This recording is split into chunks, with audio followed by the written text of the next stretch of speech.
ఈరోజు దేశమంతా కూడా రాజకీయాలకు అతీతంగా, కులాలకు అతీతంగా, మతాలకు అతీతంగా ఎంతో గౌరవించే డాక్టర్ బిఆర్ అంబేద్కర్ గారికి జరిగిన అవమానం యావత్ దేశంలో ఉన్న దళితులందరూ ఆత్మాభిమానం మీద దెబ్బకొట్టినట్టుగా మేమందరం భావిస్తున్నాం. డాక్టర్ బిఆర్ అంబేద్కర్ గారిని దేశమంతా ఎంతో గౌరవిస్తుంటే ఒక పక్క ప్రతిపక్ష నాయకుడు జగన్మోహన్ రెడ్డి గారు, వారి వైసీపీ కార్యకర్తలు మొత్తం కూడా అగైనెస్ట్గా ఏదో ఒకటి చూపిద్దామని చెప్పి ఏదో ఒకటి ప్రయత్నిస్తూనే ఉన్నారు. ఇది ఎంత మాత్రం వారి ఫ్యూచర్కి మంచిది కాదని మేము హెచ్చరిస్తూ ఉన్నాం. తెర ముందు ఉన్న వాళ్ళని అరెస్ట్ చేయడం, చట్టపరమైన చర్యలు తీసుకోవడం జరిగింది. తెర వెనుక ఉన్న వాళ్ళని కూడా అతి త్వరలో చట్టపరంగా చర్యలు తీసుకొని ప్రతి ఒక్కరికి వారికి తగిన పరిష్కారాన్ని చూపిస్తారని, ప్రతిఫలాన్ని అనుభవిస్తారని ఈ విధంగా మేము తెలియజేస్తున్నాం. జై భీమ్.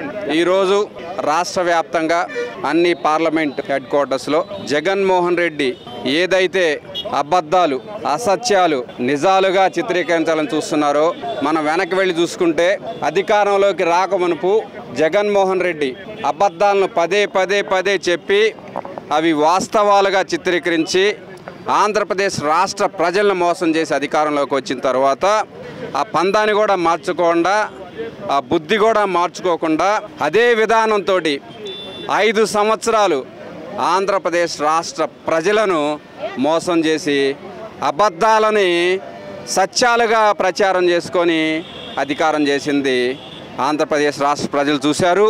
తగిన గుణపాఠం చెప్పారు. మొన్న ఎలక్షన్లో కేవలం 11 సీట్లకు మాత్రమే పరిమితం చేసిన జగన్మోహన్ రెడ్డి తన దుర్బుద్ధిని మార్చుకోకుండా, తన దురాలోచనల్ని, ఏదైతే విధ్వంసాన్ని, విద్వేషాలను రెచ్చగొట్టే విధానాలను మార్చుకోకుండా ప్రతిపక్ష హోదా కూడా ఆంధ్రప్రదేశ్ రాష్ట్ర ప్రజలు కల్పించకపోయినా ఈరోజు మళ్ళీ అదే విధ్వంస విధానాలతో, విద్వేషమైన పదాలతో కొంతమందిని రెచ్చగొట్టే విధంగా ప్రవర్తిస్తున్నారు.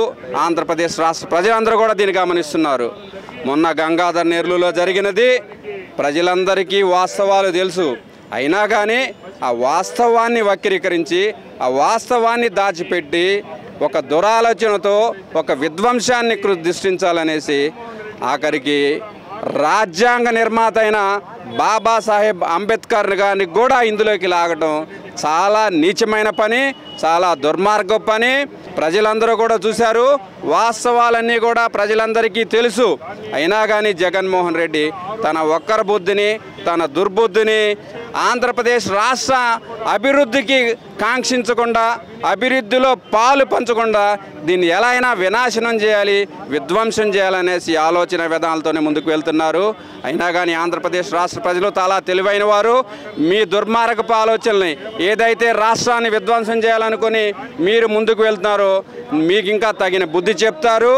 ఇప్పటికైనా మీరు మీ పార్టీకి 11 మంది ఎమ్మెల్యేలని ఆంధ్రప్రదేశ్ రాష్ట్ర ప్రజలకు ఇచ్చారు కాబట్టి మీ ఒక్కరి బుద్ధిని, మీ దుర్బుద్ధిని మార్చుకొని ఆంధ్రప్రదేశ్ రాష్ట్ర అభివృద్ధిలో మీరు పాల్గొనాలనేసి ఆంధ్రప్రదేశ్ రాష్ట్ర ప్రజలందరూ కూడా మీకు హెచ్చరిస్తున్నారు. జగన్మోహన్ రెడ్డి గారు ఉత్తరాంధ్ర పర్యటన ఈరోజు చేయటం, పర్యటన ఉత్తరాంధ్రకు నువ్వు ఏమేలు చేశావు, ఉత్తరాంధ్రను ఏం ఉద్ధరించావు? మెడికల్ కాలేజీలు కట్టానన్నావు. అసంపూర్ణంగా మెడికల్ కాలేజీలో 500 కోట్లు అని పాడేరు కానీ, నర్సీపట్నం కానీ చేసావు. ఎక్కడ కట్టావు? పూర్తి అయ్యాయా? సగం వదిలేసావు. అంటే మెడికల్ కాలేజీల పైన అంత ప్రేమ ఉంటే ఒక దళితుడిని మాస్క్ అడిగినందుకు నర్సీపట్నంలో డాక్టర్ సుధాకర్ని మాస్క్ అడిగినందుకు హింసించి రోడ్డు మీద, నడి రోడ్డు మీద ఇష్టం వచ్చినట్టు కొట్టి చనిపోయేంత వరకు నువ్వు హింసించావే, దానికి సమానం చెప్పాలి ముందు జగన్మోహన్ రెడ్డి గారు. ఉత్తరాంధ్ర పర్యటన చేసే ముందు దానికి సమానం చెప్పి అక్కడికి వెళ్ళాలి, నర్సీపట్నం. అంతేగాని దళితులను ఏదించి రాష్ట్రంలో 5 సంవత్సరాలు సర్వనాశనం చేసిన జగన్మోహన్ రెడ్డి ఈరోజు ఉత్తరాంధ్ర పర్యటన చేసే హక్కు ఆయనకు లేదు. మేము కూటమి ప్రభుత్వం చంద్రబాబు నాయుడు గారి నేతృత్వంలో 17 మెడికల్ కాలేజీలు కట్టాం. అవి పూర్తిగా నడుస్తున్నాయి. అంతేగాని ఈరోజు ఇలాంటి చెత్త పర్యటనలు మానుకుంటే జగన్మోహన్ రెడ్డి గారి మంచిదని నేను హెచ్చరిస్తున్నాను తెలుగుదేశం పార్టీ తరఫు నుంచి. చిత్తూరు జిల్లాలో అంబేద్కర్ విగ్రహాన్ని కాల్చివేయటం దుర్మార్గం. ఇది తీవ్రంగా తెలుగుదేశం పార్టీ రాష్ట్ర కమిటీ తీవ్రంగా ఖండిస్తున్నాం. అన్ని జిల్లాల్లో కూడా మేము ఈ ధర్నా కార్యక్రమాలు చేస్తున్నాం. చూసాం గత ప్రభుత్వం నిరంకుశ పాలనలో ఎంతోమంది దళితులు అన్యాకృతం అయిపోయారు.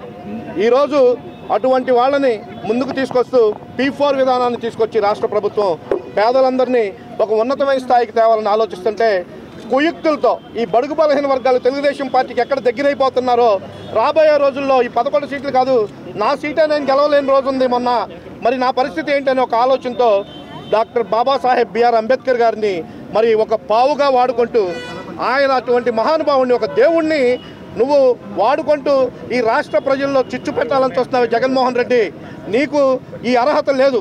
అంబేద్కర్ గారి గురించి తలుచుకునే అర్హతే ఈ జగన్మోహన్ రెడ్డికి కానీ వైసీపీ పార్టీకి లేదని నేను తెలియపరుస్తున్నా. ఈరోజు నువ్వు విశాఖపట్నం పర్యటనకి వెళ్తానన్నావే, ఒక్కసారి డాక్టర్ సుధాకర్ను నువ్వు జ్ఞాపకం చేసుకోవాలి జగన్మోహన్ రెడ్డి. నువ్వు నీతో పాటు ఇంతకుముందు పరిపాలన చేసిన రౌడీలందరూ, ఎందుకంటే రాక్షస పాలన తీసుకొచ్చి ఒక డాక్టర్ని, ఒక తల్లిని, ఒక కుటుంబాన్ని సర్వనాశనం చేస్తావు. తల్లి ఒంటరిదై ఉంది, మరి ఈరోజు ఆ తల్లి పాదాల మీద పడి తప్పైపోయిందమ్మా నన్ను క్షమించండి అని చెప్పి ఆ ఊరిలోనే నువ్వు ఆత్మహత్య చేసుకుంటే రాష్ట్ర ప్రజలు అమ్మ మన రాష్ట్రానికి పట్టిన ఈ దరిద్రం వదిలింది, మరి రాబోతుంది మరి దీపావళి, మరి నరకాసురుడి వద మరి అక్కడే మళ్ళీ స్టార్ట్ అవుతుందేమో. మరి నువ్వు వెళ్ళిన ప్రాంతం కూడా మరి బడుగు బలహీన వర్గాలు, ఎస్టీస్ ఎక్కువ ఉండే ప్రాంతాల్లో రోడ్లు వేస్తే నువ్వు వచ్చి దళితుల్ని అభివృద్ధి చెందకూడదని గత 5 సంవత్సరాలు చూసాం. ఉన్నత విద్య, అంబేద్కర్ విద్యా విధానాన్ని కూడా తీసేసి నువ్వు అంబేద్కర్ గారి గురించి మాట్లాడే అర్హత నీకు లేదు జగన్మోహన్ రెడ్డి అని నీకు తెలియపరుస్తూ, ఈరోజు మరి ఈ గంగాధర నెల్లూరులో జరిగిన దీన్ని ఒక చిన్న ఇష్యూని వాళ్ళు సొంతగా చేసి దాన్ని మరి ఈరోజు టెక్నాలజీ వాళ్ళని చూడండి ఎవరు చేశారేంటో బయటపడేసరికి మళ్ళీ తప్పుదావ పట్టించాకి మళ్ళీ ఈరోజు బయలుదేరారు రాష్ట్రంలో మూలకి, ఈశాన్య మూలకి. అంబేద్కర్ గారి యొక్క విగ్రహాన్ని తగలబెట్టడం అనేది ఆయన సిద్ధాంతాన్ని జగన్మోహన్ రెడ్డి గారు మీరు తగలబెడతా ఉన్నారు. మీరు రాజారెడ్డి రాజ్యాంగాన్ని అమలుపరచాలనుకునేటువంటి నేపథ్యంలో చాలా డ్రామా ఆడుతున్నారు. నేను ఒకటే చెప్తున్నాను, జగన్మోహన్ రెడ్డి గారు ఏమన్నారు, మీరు అంబేద్కర్ వాదా అంటే విగ్రహాలు కడితే సరిపోద్దా? నేను ఇవాళ దీపావళి సందర్భంగా మతాబులు వదులుతున్నాను, అబ్బాయి సుబాయిలు వదులుతున్నాను, భూచక్రాలు వదులుతున్నాను, దీనికి సమాధానం చెప్పు నువ్వు. ఎందుకనంటే అంబేద్కర్ వాదాన్ని అసలు నీకు తెలుసా? ఎందుకు ఎంతమంది దళితుల్ని పొట్టన పెట్టుకున్నావు నువ్వు? ఈ రోజున యాగి చేస్తూ ఉన్నావు. అదంతా డ్రామా కంపెనీ. అక్కడ ఒక డ్రామా కంపెనీ క్రియేట్ చేసి నువ్వు గంగాధర నెల్లూరులో మీ వాళ్ళందరినీ కూడా రెచ్చగొట్టి ఒక మేడం ఇంటిని తగలబెట్టి అంబేద్కర్ గారి యొక్క విగ్రహాన్ని తగలబెట్టిన తర్వాత ఇదంతా కూడా తెలుగుదేశం పార్టీ చేస్తుంది అంబేద్కర్ గారికి వ్యతిరేకంగా అని ఒక భ్రమ కల్పించడం కోసం ఒక డ్రామా కంపెనీ ఆడేవే. మేము తప్పకుండా రేపు రాబోయేటువంటి రోజుల్లో ఇవన్నీ కూడా ప్రజలకు చెప్పడం కోసం తెలుగుదేశం పార్టీ పిలుపు మేరకు ఈ రోజున ఈ యొక్క పాలాభిషేకం చేశాము. ప్రజలందరికీ కూడా మేము మంచి మెసేజ్ ఇవ్వబోతా ఉన్నాము.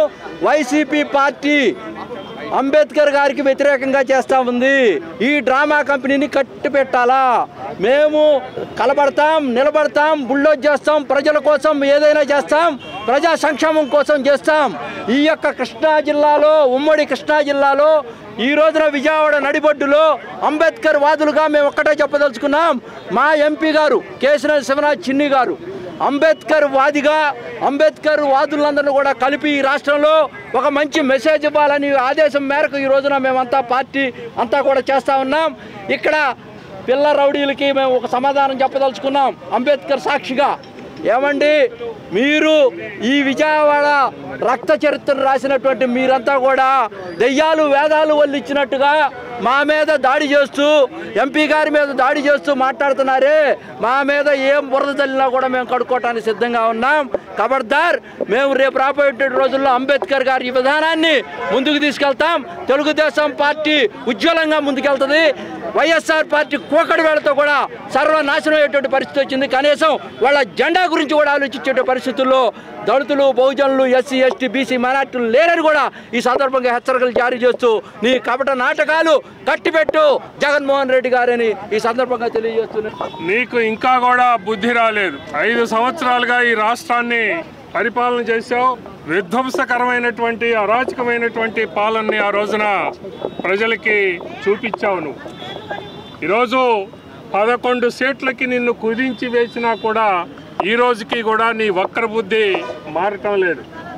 నీవు ఈ సమాజంలో ఉన్నటువంటి మరి నేరగాళ్ళని, అవినీతి పరుల్ని, అరాచకవాదుల్ని మరి అందరినీ కూడా పోగేసుకొని ఈ రోజున వక్ర బుద్ధిని, కుటిలమైనటువంటి మరి ఎత్తుగడల్ని వేస్తూ ఉన్నాం. ఏం జరిగింది గంగాధర నెల్లూరులో? అక్కడ జరిగినటువంటిది మరి ఇదే మన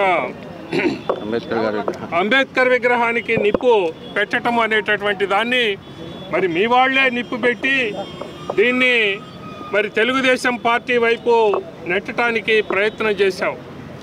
నీ 5 ఏళ్ల పరిపాలనలో కూడా రోజున మరి దళితుల్ని నీకు ఓటు వేశారు వాళ్ళు, మరి అనేక రకాలుగా నీకు మెజారిటీని సపోర్ట్ని ఇచ్చినటువంటి వాళ్ళని 5 సంవత్సరాల కాలం నీవు వాళ్ళని మరి కేసులు పెట్టావు, దౌర్జన్యాలు చేశావు, చివరికి చంపించినటువంటి పరిస్థితిని కూడా చూశారు ఈ ప్రజలు. సుధాకర్ని ఆ రోజున మరి చేతులు వెనక్కి కట్టి బజార్లో నిలబెట్టి పోలీసులు ఆ రోజున మరి ఆయన హింసించినటువంటిది ఇంకా కూడా ప్రజలు మర్చిపోలేదు. అలాగే నీ యొక్క ఎమ్మెల్సీ డ్రైవర్ని, తన సొంత డ్రైవర్ని చంపి ఇంటికి డోర్ డెలివరీ చేసినటువంటి ఆ ప్రయత్నం ఏదైతే ఉందో అది కూడా ఈ రోజున ప్రజల మనసుల్లోంచి ఇంకా చెరిగిపోలేదు. నువ్వు ఒక గోముఖ వ్యాఘ్రానివి, బైక్ ఏమో మంచి మాటలు చెప్పుకుంటూ మరి బజార్లకి రోడ్లమ్మటి వచ్చినప్పుడు, ప్రజల్లోకి వచ్చినప్పుడు వాళ్ళ తల మీద చేయి పెడుతూ వాళ్ళనేదో మరి నువ్వు ఆశీర్వదిస్తున్నట్టుగా తెలియజేస్తూ నువ్వేదో ప్రభువు అని అనుకొని ఈ రోజున ప్రజలందరూ భ్రమపడితే ఈ రోజున నీ నిజస్వరూపం తెలిసిపోతూ ఉంది. ఈరోజు ఈ యొక్క మరి ఇప్పుడు కూడా నీవు ప్రతిపక్ష నాయకుడిగా కూడా నీవు ఆ రకంగానే నీ బుద్ధిని చాటుకుంటా ఉన్నటువంటి పరిస్థితిని ఈరోజు చూస్తూ ఉన్నాడు. ఏం చేద్దామని ఇప్పుడు పోయావు నరసాపురం, మరి నీవు ఆ రోజున మెడికల్ కాలేజీలని 17 మెడికల్ కాలేజీలను తెచ్చానని ప్రగల్భాలు పలుకుతూ మరి కేవలం వాటిని 5 కూడా పూర్తి చేయనటువంటి పరిస్థితుల్లో అవి కేవలం పునాదుల దగ్గరే ఉంటే మరి ఈ రోజున దాన్ని ఈ ప్రభుత్వం పూర్తి స్థాయిలో వాటిని మరి పీపీపీ విధానంలో దాన్ని పూర్తి చేయాలని ప్రయత్నం చేస్తూ ఉంటే దీన్ని కూడా నీ వక్ర బుద్ధిని చాటుతో మరి ఇది ఎక్కడో ప్రజలకి మరి మేలు చేయటం కాకుండా ఇది ప్రైవేటైజ్ చేస్తున్నావని నీవు అంటా ఉన్నావు అని అంటే ఈరోజు హైకోర్టు కూడా చెప్పింది.